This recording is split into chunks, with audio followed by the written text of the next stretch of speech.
وَتَلَّهُ لِلْجَبِينِ، اور ابراہیم علیہ السلام نے حضرت اسماعیل کو پہلو کے بل لٹا دیا، ذبح کرنا چاہتے تھے۔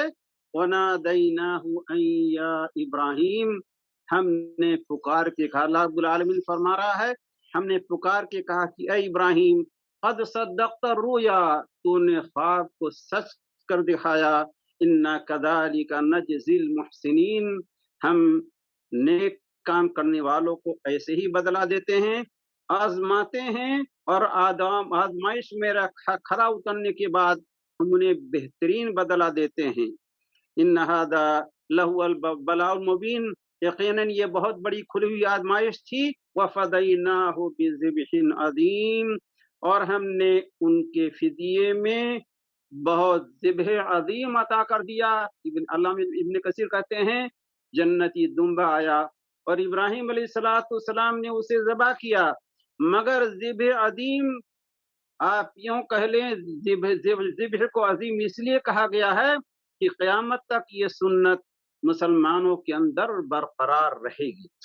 وَتَرَكْنَا عَلَيْهِ فِي الْآخِرِينَ سَلَامٌ عَلَى إِبْرَاهِيمَ، تو معلوم ہوا کہ یہ قربانی ابراہیم علیہ السلام اور اسماعیل علیہ السلام کی سنت ہے۔ اللہ رب العالمین کی راہ میں یہ ابراہیم علیہ السلام اپنے اکلوتے بیٹے اسماعیل علیہ السلام کو قربان کرنے کے لیے تیار ہو گئے، تو اللہ رب العالمین نے ان کے اس اخلاص اور اطاعت اور تابعداری کے جذبے کو شرف قبولیت سے نوازا، اور قیامت تک کے لیے یہ سنت اللہ رب العالمین نے برقرار رکھی۔ قربانی اس سلسلے میں اختلاف ہے کہ آیا واجب یا سنت، لیکن راجح یہ ہے کہ صاحب استطاعت پر قربانی واجب ہے، اور اسی لیے اللہ رب العالمین نے قربانی کو قرآن مجید میں صلاۃ اور نماز کے ساتھ اللہ رب العالمین نے قربانی کا تذکرہ کیا ہے۔ چنانچہ سورہ انعام آیت نمبر 162 اور 163 کے اندر اللہ رب العالمین نے فرمایا قل ان صلاتی ونسکی ومحیای ومماتی للہ رب العالمین لا شریک لہ وبذالک امرت وانا اول المسلمین، کہہ دیجئے میری نماز اور میری قربانی، صلاتی و نسکی، میری زندگی اور میری موت سب اللہ رب العالمین کے لیے ہے، ان چیزوں میں اللہ کا کوئی شریک نہیں، اور مجھے اسی بات پر عمل کرنے کا حکم دیا گیا ہے، اور اللہ رب العالمین کے اس فرمان پر میں سب سے پہلے عمل کرنے والا ہوں۔ سورہ کوثر کے اندر اللہ رب العالمین نے فرمایا فَصَلِّ لِرَبِّكَ وَانْحَرْ، اپنے رب کے لیے نماز پڑھو اور اپنے رب ہی کے لیے قربانی کرو۔ تو نماز کے ساتھ اللہ رب العالمین نے قربانی کا تذکرہ کر کے دراصل یہ بتایا ہمیں کہ جس طرح سے نماز ضروری ہے ویسے ہی صاحب استطاعت کے لیے قربانی بھی ضروری ہے۔ اللہ رب العالمین نے قرآن مجید کی سورہ حج کے اندر فرمایا وَلِكُلِّ أُمَّةٍ جَعَلْنَا مَنْسَكًا لِيَذْكُرُوا اسْمَ اللَّهِ عَلَى مَا رَزَقَهُم مِّن بَهِيمَةِ الْأَنْعَامِ فَإِلَٰهُكُمْ إِلَٰهٌ وَاحِدٌ فَلَهُ أَسْلِمُوا وَبَشِّرِ الْمُخْبِتِينَ، ہر امت کے اندر ہم نے قربانی کا طریقہ رکھا ہے، کس لیے؟ تاکہ اللہ رب العالمین کے نام کو لو یاد کرو ان چوپایوں پر جنہیں اللہ رب العالمین نے تمہیں بطور رزق عطا کیا ہے، یعنی جانور کو قربان کرتے ہوئے اللہ رب العالمین کا نام لو۔ آگے فرمایا فَإِلَٰهُكُمْ إِلَٰهٌ وَاحِدٌ، تمہارا معبود ایک ہی ہے، اللہ رب العالمین ہی ہے، فَلَهُ أَسْلِمُوا، اسی کے تابع دار ہو جاؤ، وَبَشِّرِ الْمُخْبِتِينَ، اور جو عاجزی کرنے والے ہیں اللہ کے لیے انہیں بشارت سنا دو۔ فَإِلَٰهُكُمْ إِلَٰهٌ وَاحِدٌ کر کے دراصل یہ بتایا کہ قربانی صرف اللہ رب العالمین ہی کے لیے ہونی چاہیے، نہ تو شاہ عبد القادر جیلانی کا 11ویں کا مرغا ہو، نہ کچھ اور ہو۔ ہر طرح کی عبادت، ہر طرح کی قربانی یہ اللہ رب العالمین ہی کے لیے ہونی چاہیے۔ جانوروں کو اللہ نے پیدا کیا، انہی کو اللہ رب العالمین نے بڑھایا اور پالا، اس لیے جانوروں کو اللہ رب العالمین ہی کی خوشنودی کے لیے اسی کے نام سے ذبح کرنا چاہیے۔ آگے سورہ حج کے اندر اللہ رب العالمین نے فرمایا وَالْبُدْنَ جَعَلْنَاهَا لَكُم مِّن شَعَائِرِ اللَّهِ۔ بدن، یہ بدنا کی جمع ہے، یہ عام طور پر اونٹ کو بدنا کہا جاتا ہے، لیکن گائے پر بھی اس کا اطلاق ثابت ہے۔ وَالْبُدْنَ جَعَلْنَاهَا لَكُم، تمہارے لیے ہم نے قربانی کے اونٹوں کو بنایا۔ یہ اللہ رب العالمین کی نشانات میں سے ہیں، یعنی اللہ رب العالمین کی عبادت اور اللہ رب العالمین کی اطاعت کے طریقوں میں سے ہیں۔ لَكُمْ فِيهَا خَيْر، تمہارے لیے جانوروں کے اندر بھلائی ہے۔ فَاذْكُرُوا اسْمَ اللَّهِ عَلَيْهَا صَوَافَ، تو اللہ رب العالمین کا نام اس پر لو جب وہ کھڑے ہوں۔ اونٹ کو دراصل ذبح کیسے کرتے ہیں؟ اس کا بایاں ہاتھ باندھ دیتے ہیں، اونٹ کا بایاں ہاتھ باندھ دیتے ہیں اور 3 پیروں پر وہ کھڑا رہتا ہے۔ اگلا بایاں پیر باندھ دیتے ہیں اور 3 پیروں کے اوپر کھڑا رہتا ہے، اور اسی حالت میں اس کے گلے میں چھوڑا بھونکتے ہیں تاکہ خون جلدی نکل جائے۔ یعنی گائے اور بیل کی طرح سے ذبح نہیں کرتے، لیکن گائے اور بیل کی طرح سے اگر ذبح کرنا چاہیں تو جائز تو ہے، لیکن بہتر یہ ہے کہ اونٹ جب کھڑے ہوں 1 پیر باندھ دیں اور 3 پیروں پر کھڑے رہیں تو انہیں نحر کیا جائے۔ تو اللہ رب العالمین نے فرمایا فَإِذَا وَجَبَتْ جُنُوبُهَا، جب ان کے پہلو گر جائیں، یعنی مطلب خون بہہ جائے اور پھر وہ اس لائق ہو جائیں کہ ان کے گوشت کو کاٹ لو، فَكُلُوا مِنْهَا، تو اس میں سے تم خود بھی کھاؤ، وَأَطْعِمُوا الْقَانِعَ وَالْمُعْتَرَّ، اور وہ گوشت مانگنے والے اور نہ مانگنے والے ہر ایک کو کھلاؤ۔ كَذَلِكَ سَخَّرْنَاهَا لَكُمْ، ہم نے اسی طرح ان جانوروں کو تمہارے تابع کر دیا۔ اتنے بڑے جانور، اونٹ کتنا بڑا ہوتا ہے، اللہ رب العالمین فرما رہا ہے ہم نے تمہارے تابع کر دیا ہے تاکہ تم اللہ رب العالمین کا شکریہ ادا کرو۔ آگے اللہ رب العالمین نے فرمایا جانوروں کو جو اللہ کی راہ میں قربان کرنے کا حکم کیا گیا ہے، تو اللہ رب العالمین کے پاس جانوروں کا گوشت یا اس کا خون تو نہیں پہنچتا۔ اللہ رب العالمین یہ دیکھنا چاہتا ہے کہ تمہارے دلوں کے اندر اخلاص ہے کہ نہیں، اور اللہ رب العالمین کے لیے جانوروں کو قربان کرنے کا جذبہ تمہارے دلوں میں ہے کہ نہیں۔ لَن يَنَالَ اللَّهَ لُحُومُهَا وَلَا دِمَاؤُهَا، اللہ رب العالمین تک تمہارے جانوروں کا گوشت نہیں پہنچتا اور نہ تو ان کا خون، وَلَكِن يَنَالُهُ التَّقْوَى مِنْكُمْ، بلکہ اللہ رب العالمین کے پاس تمہارے دلوں کا تقوی اور پرہیزگاری اور اخلاص ہی پہنچتا ہے۔ كَذَلِكَ سَخَّرَهَا لَكُمْ، اللہ رب العالمین نے اسی طرح ان جانوروں کو تمہارے تابع کر دیا ہے، لِتُكَبِّرُوا اللَّهَ عَلَى مَا هَدَاكُمْ، تاکہ جو طریقہ اللہ رب العالمین نے تمہیں بتایا ہے اس طریقے پر اللہ رب العالمین کی بڑائی بیان کرو۔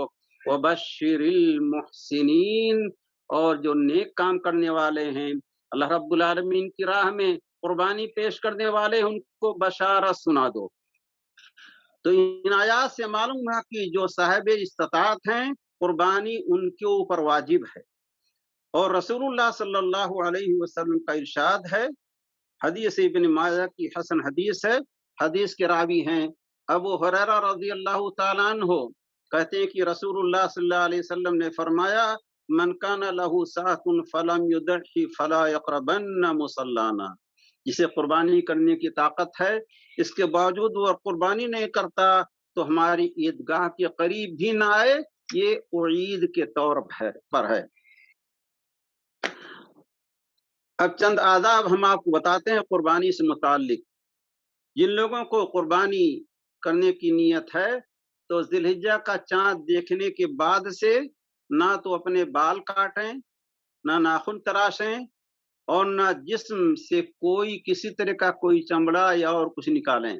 رسول اللہ صلی اللہ علیہ وسلم کا ارشاد ہے، حدیث مسلم شریف کی، حدیث کی راویہ ہیں ام سلمہ رضی اللہ تعالی عنہ، کہتی ہیں کہ رسول اللہ صلی اللہ علیہ وسلم نے فرمایا من کان لہ ذبح یذبحہ فاذا احل ہلال ذی الحجہ فلا یأخذن من شعرہ ولا من اظفارہ شیئا حتی یضحی، اور ایک روایت میں ہے فلا یمس من شعرہ ولا بشرہ شیئا۔ جن کے پاس قربانی کا جانور ہے اور قربانی کرنا چاہتے ہیں تو ذی الحجہ کا چاند جب نظر آ جائے نہ تو اپنے بال میں سے کچھ لیں، نہ ناخن تراشیں، یہاں تک کہ قربانی کر دیں۔ ایک روایت کے اندر ہے کہ نہ تو اپنے بال کو ہاتھ لگائیں اور نہ جسم کے کسی حصے کو، چمڑے کو۔ تو بہرحال یہ رسول اللہ صلی اللہ علیہ وسلم کا فرمان ہر ایک کے لیے ہے۔ البتہ بعض لوگ جن لوگوں کو پہلے سے قربانی کرنے کا ارادہ نہیں تھا، درمیان میں جب بھی ان کا ارادہ ہو تو جب سے ارادہ ہو جائے اس وقت سے نہ تو وہ ناخن تراشیں، نہ بال کاٹیں، نہ جسم کا کوئی حصہ۔ قربانی کے جانور میں 2 شرطوں کا ہونا ضروری ہے۔ پہلی شرط یہ ہے کہ مطلوبہ عمر کو جانور پہنچ چکا ہو۔ اگر اونٹ کی قربانی کرنی ہے تو وہ 4 سال پورا کر کے 5ویں سال میں داخل ہو گیا ہو۔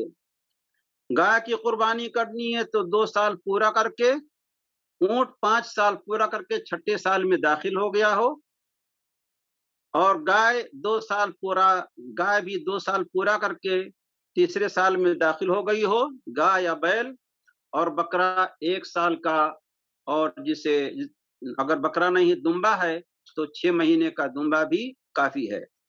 تو پہلی شرط یہ ہے۔ دوسری شرط یہ ہے کہ جانور کے اندر 4 قسم کے عیب نہیں ہونی چاہیے۔ رسول اللہ صلی اللہ علیہ وسلم کا ارشاد ہے، ابن ماجہ، ابو داؤد، ترمذی، نسائی، ابن ماجہ، ان سب کی صحیح روایت ہے۔ اللہ کے رسول علیہ الصلوۃ والسلام نے فرمایا ہے، اربع لا تجوز فی الاضاحی، 4 عیب قربانی کے جانور میں نہیں ہونی چاہیے۔ یہ 4 عیب ہوں تو ان کی قربانی نہیں ہوگی، جائز نہیں ہے۔ العورا البین عورها، کانا ہو اس طرح کے کانا ہو کہ دیکھنے والا سمجھ سکے کہ کانا ہے، لیکن اگر بینائی چلی گئی ہو ایک آنکھ کی اور دیکھنے میں ٹھیک ٹھاک لگ رہا ہو تو پھر اس کی قربانی جائز ہے۔ اور جب کانے جانور کی قربانی جائز نہیں، جو اندھا ہو اس کی قربانی بدرجہ اولا جائز نہیں۔ والمریضہ البین مرضها، بیمار جانور جس کی بیماری واضح ہو، جیسے نکل آئی ہو، کوئی اور بیماری ہو، کھانستا ہو، دیکھنے والا یہ سمجھ سکے کہ بیمار ہے۔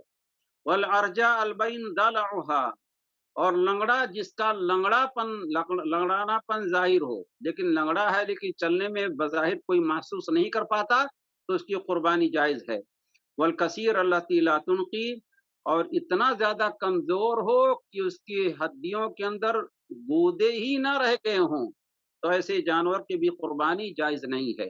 اس کے علاوہ اگر سینگ ٹوٹی ہو یا کان پھٹا ہو، دم کٹی ہو، تو ان جانوروں کی قربانی تو جائز ہے، لیکن بہتر یہ ہے کہ ان عیوب سے پاک جو جانور ہوں انسان ان کا اختیار کرے۔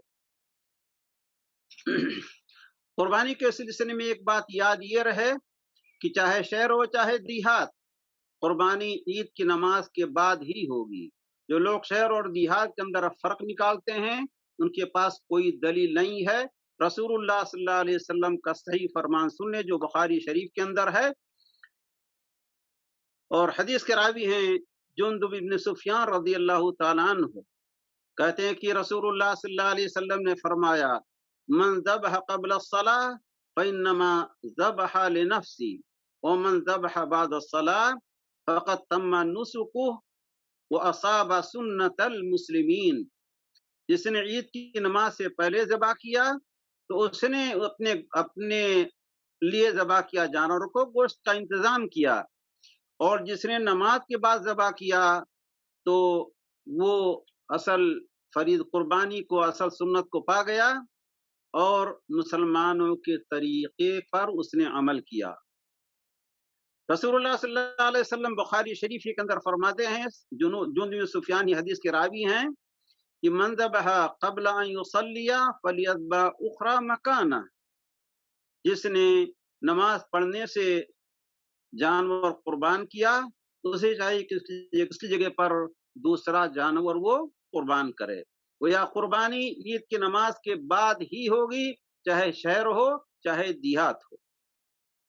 اللہ کے رسول علیہ الصلوۃ والسلام ہر سال 2 جانور قربان کرتے تھے جو سینگ والے ہوتے تھے، نیز دیکھنے میں بہت ہی اچھے لگ رہے تھے۔ رسول اللہ چنانچہ بخاری شریف کے اندر ہی انس بن مالک رضی اللہ تعالیٰ عنہ فرماتے ہیں، کان یضحی بکفشین املحین اقرنین ويدعو رجله على صفحتهما ويذبحهما بيدی۔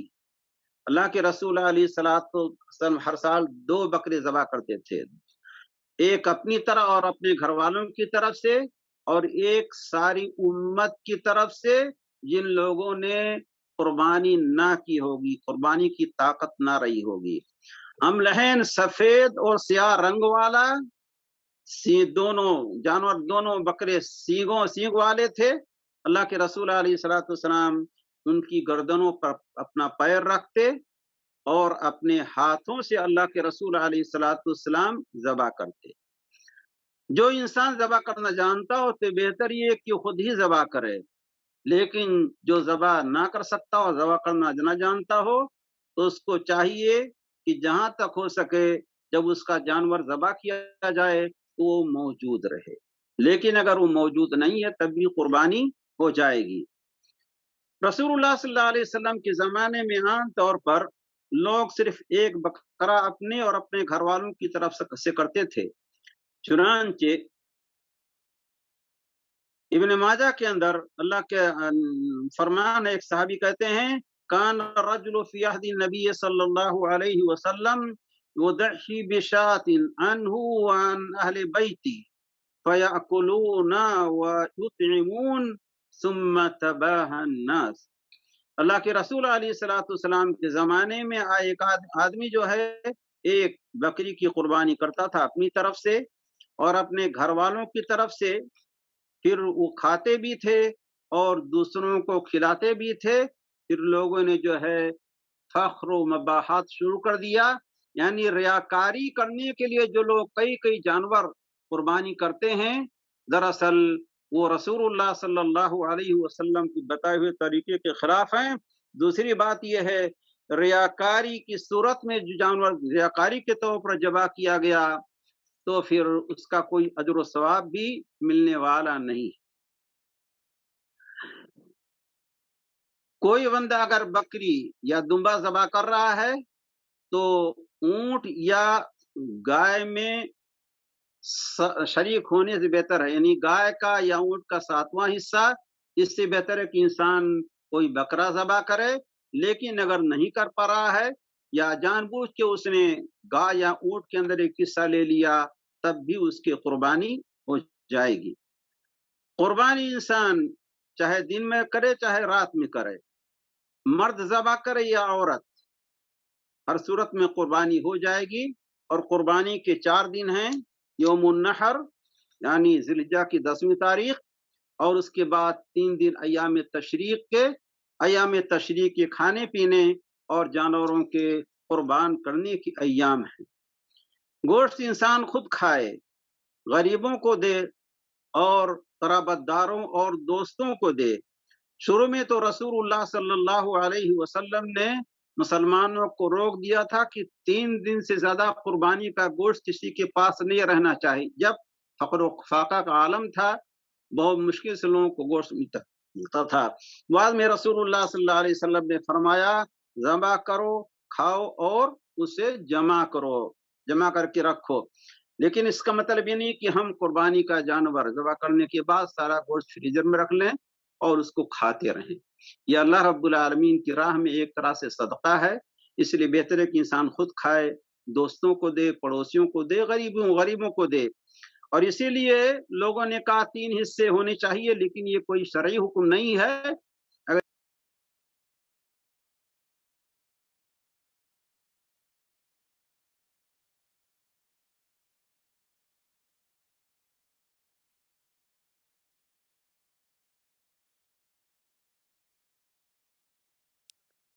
لیکن ظاہر ہے آن مقدم ہیں۔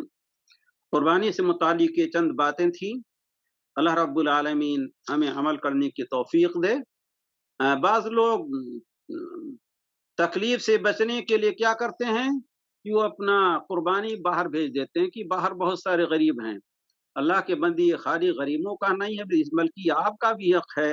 آپ بحرین میں کرنا چاہیں تو آسانی سے کر سکتے ہیں، اس کا گوشت خود بھی کھائیں اور دوسروں کو بھی دیں۔ قربانی کے جانوروں کے سلسلے میں چند حدیثیں بہت مشہور ہیں۔ ان میں سے ایک حدیث یہ ہے کہ قیامت کے دن آئے گا اپنے سینگوں اور اپنے چمڑوں کے ساتھ اور بالوں کے ساتھ، اور خون زمین گرنے سے پہلے اللہ رب العالمین کے دربار میں وہ جانور مقبول ہو جاتا ہے۔ اسی طرح سے ہر بال کے بدلے میں نیکی ہے۔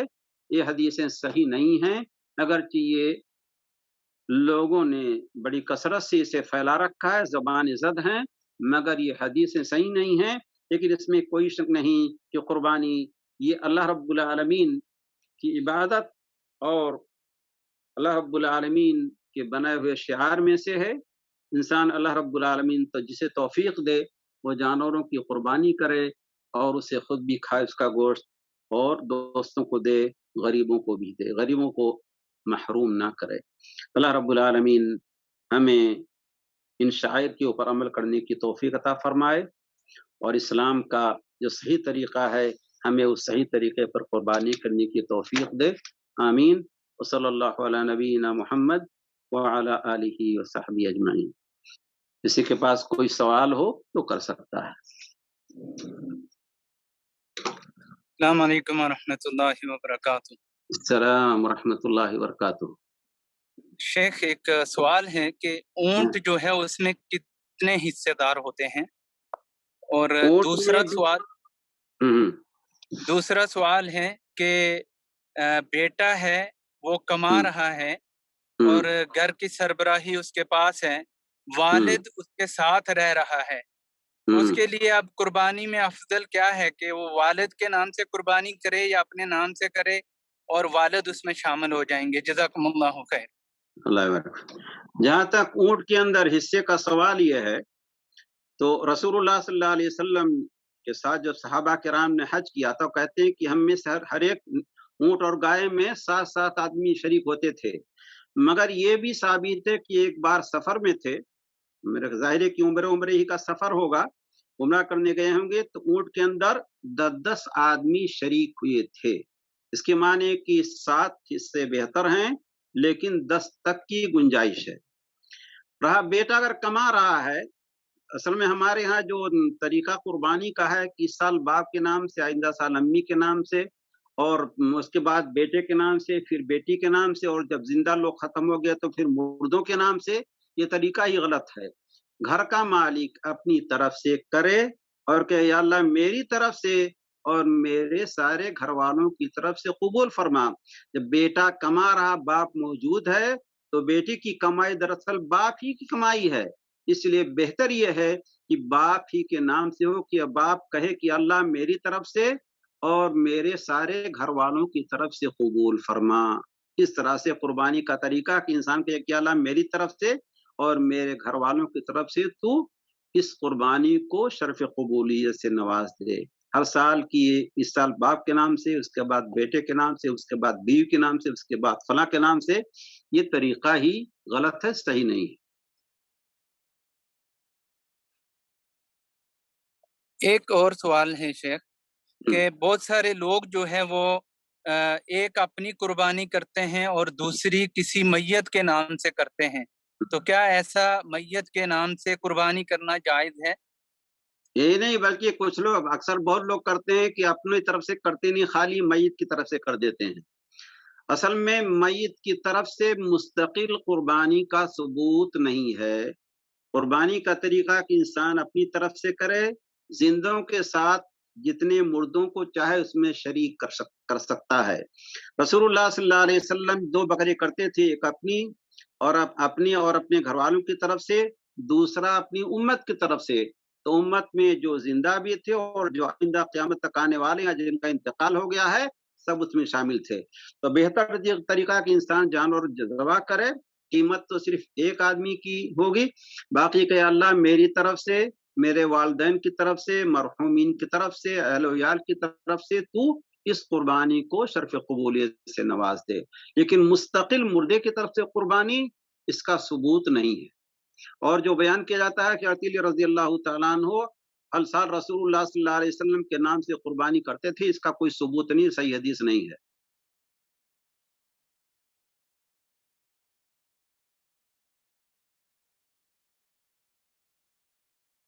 اور کوئی سوال کسی کے پاس؟